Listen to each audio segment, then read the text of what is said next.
എല്ലാ പ്രിയ കൂട്ടുകാർക്കും പുതിയൊരു വീഡിയോയിലേക്ക് വീണ്ടും സ്വാഗതം. വളരെ ഹെൽത്തി ആയിട്ടുള്ള ഒരു സാലഡ് റെസിപ്പിയാണ് കൂട്ടുകാരുമായിട്ട് പങ്കുവയ്ക്കുന്നത്.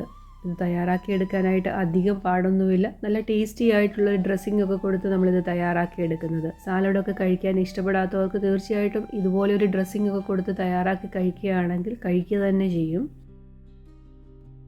വെയിറ്റ് ലോസ് ആഗ്രഹിക്കുന്നവർക്കും അതുപോലെ തന്നെ ഷുഗർ പേഷ്യൻറ്റിനും ഒക്കെ തീർച്ചയായിട്ടും ഡെയിലി ഡയറ്റിൽ ഇതുപോലെയുള്ള സാലഡൊക്കെ ഉൾപ്പെടുത്തേണ്ടത് തന്നെയാണ്. വളരെ പ്രോട്ടീൻ റിച്ച് ആയിട്ടുള്ളൊരു സാലഡ് റെസിപ്പിയാണ് ഞാൻ കൂട്ടുകാരുമായിട്ട് പങ്കുവയ്ക്കുന്നത്. ഈ ഒരു റെസിപ്പി നമുക്ക് പെട്ടെന്നൊന്ന് കണ്ടിട്ട് വന്നാലോ കൂട്ടുകാരെ.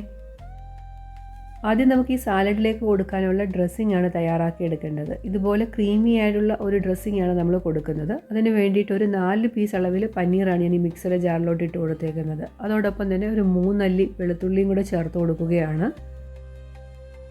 ഒരു വറ്റൽ മുളകും 2 ടേബിൾ സ്പൂൺ യോഗട്ടുമാണ് ചേർത്ത് കൊടുക്കുന്നത്. ഇനി നമുക്ക് നല്ല രീതിയിൽ ഇതൊന്ന് ബ്ലെൻഡ് ചെയ്തെടുത്തിട്ട് കൊണ്ടുവരാം. അടിച്ചെടുത്ത കൂട്ടി ഞാനൊരു ബൗളിലോട്ട് ഒഴിച്ചു കൊടുക്കുകയാണ്. ഇതിലോട്ട് ഞാൻ 1-2 കാര്യങ്ങളൂടെ ചേർത്ത് കൊടുക്കുകയാണ്. ഒലിവ് ഓയിലാണ് ചേർത്ത് കൊടുക്കുന്നത്. ഒലിവ് ഓയിൽ ഡ്രസ്സിങ്ങിലൊക്കെ ചേർത്ത് കൊടുത്താൽ നമ്മുടെ സാലഡ് കുറച്ചും കൂടെ ടേസ്റ്റിയുമാണ്, അതുപോലെ വളരെയധികം ഹെൽത്തിയുമാണ്. 1 ടീസ്പൂൺ അളവിൽ ഒലിവ് ഓയിൽ ഞാൻ ചേർത്ത് കൊടുത്തിട്ടുണ്ട്. ആവശ്യമായിട്ടുള്ള ഉപ്പും കൂടെ ചേർത്ത് കൊടുത്തിട്ട് നമുക്ക് ഡ്രസ്സിങ് ഇതുപോലെ ഒന്ന് മിക്സ് ചെയ്തെടുക്കാം. നല്ല ക്രീമി ആയിട്ടുള്ള ഒരു ഡ്രസ്സിങ് ആണ്. ഇങ്ങനെയൊരു ഡ്രസ്സിങ് ഒക്കെ കൊടുത്തിട്ട് നമ്മൾ സാലഡ് തയ്യാറാക്കി കഴിഞ്ഞാൽ നമുക്ക് കഴിക്കാനായിട്ട് കൂടുതൽ ഇൻട്രസ്റ്റ് ആകുകയും ചെയ്യും. ഇതൊരു സൈഡിലോട്ട് മാറ്റി വയ്ക്കാം. ഇനി സാലഡിനുള്ള വെജിറ്റബിൾസ് നമുക്ക് നോക്കിയാലോ.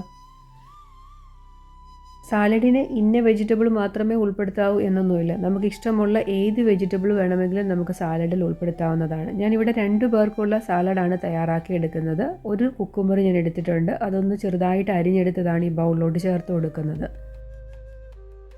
ഒരു ടൊമാറ്റോയും ക്യാരറ്റും അതുപോലെ തന്നെ ലെച്ചൂസും ഒരു ഹാഫ് ഓനിയൻ ചോപ്പ് ചെയ്തതുമാണ് എടുത്തേക്കുന്നത്. പിന്നെ കുറച്ചുകൂടെ പ്രോട്ടീൻ റിച്ച് ആക്കുന്നതിന് വേണ്ടിയിട്ട് ഒരു ബോയിൽഡ് എഗ് ഇതുപോലെ കട്ട് ചെയ്ത് ഇവിടെ ചേർത്ത് കൊടുക്കുന്നുണ്ട്.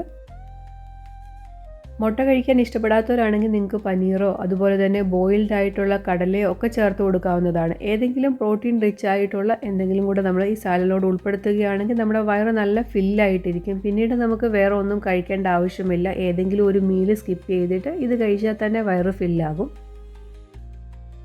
1 ടീസ്പൂൺ അളവിൽ റോസ്റ്റഡ് ആയിട്ടുള്ള വൈറ്റ് എള്ളും കൂടെ ഞാൻ ഇതിനകത്ത് ചേർത്ത് കൊടുക്കുന്നുണ്ട്. ഇനി നമ്മൾ തയ്യാറാക്കി വെച്ചിരിക്കുന്ന ഡ്രസ്സിങ് ഇതിൻ്റെ മുകളിലോട്ട് ഒഴിച്ചു കൊടുത്ത് മിക്സ് ചെയ്തെടുത്താൽ മാത്രം മതി. വളരെ ടേസ്റ്റിയാണ് ഈ ഒരു സാലഡ് റെസിപ്പി കഴിക്കാനായിട്ട്. എന്നും ഒരേ രീതിയിൽ സാലഡൊക്കെ ട്രൈ ചെയ്യുമ്പോഴാണ് നമുക്ക് മടുപ്പ് വരുന്നത്. വ്യത്യസ്തമായിട്ടുള്ള ഡ്രസ്സിംഗ് ഒക്കെ തയ്യാറാക്കി ഇതുപോലെയുള്ള സാലഡ് ദിവസവും നമ്മുടെ ഡെയിലി ഡയറ്റിൽ ഉൾപ്പെടുത്തുന്നത് വളരെ നല്ലതാണ്. കാർബോഹൈഡ്രേറ്റിൻ്റെ അളവൊക്കെ കുറച്ചിട്ട് വ്യത്യസ്തമായിട്ടുള്ള സാലഡ് റെസിപ്പീസൊക്കെ നമ്മൾ ഉൾപ്പെടുത്തണം ഡെയിലി ഡയറ്റിൽ. ഇനി ഈ ഡ്രസ്സിങ് ചേർത്ത് നമുക്കൊന്ന് മിക്സ് ചെയ്തെടുക്കേണ്ട ആവശ്യം മാത്രമേ ഉള്ളൂ. വളരെ ടേസ്റ്റിയും ഹെൽത്തിയുമായിട്ടുള്ള ഒരു സാലഡ് റെസിപ്പിയാണ്. കൂട്ടുകാർക്ക് ഏതെങ്കിലും ഒരു മീൽ സ്കിപ്പ് ചെയ്യാം. ലഞ്ചൊക്കെ സ്കിപ്പ് ചെയ്തിട്ട് ഇതൊരു ബൗൾ കഴിച്ചാൽ തന്നെ വയറ് ഫില്ലാകുകയും ചെയ്യും. ഇന്നത്തെ ഈ ഹെൽത്തി ആയിട്ടുള്ള സാലഡ് റെസിപ്പി കൂട്ടുകാർക്ക് ഇഷ്ടമായിട്ടുണ്ടെങ്കിൽ ഒന്ന് ലൈക്ക് ചെയ്യാനും ആദ്യമായിട്ട് വീഡിയോ കാണുന്ന കൂട്ടുകാർ ആരെങ്കിലും ഉണ്ടെങ്കിൽ ഒന്ന് സബ്സ്ക്രൈബ് ചെയ്ത് കൂട്ടാക്കാനും മറന്നു പോകരുത്.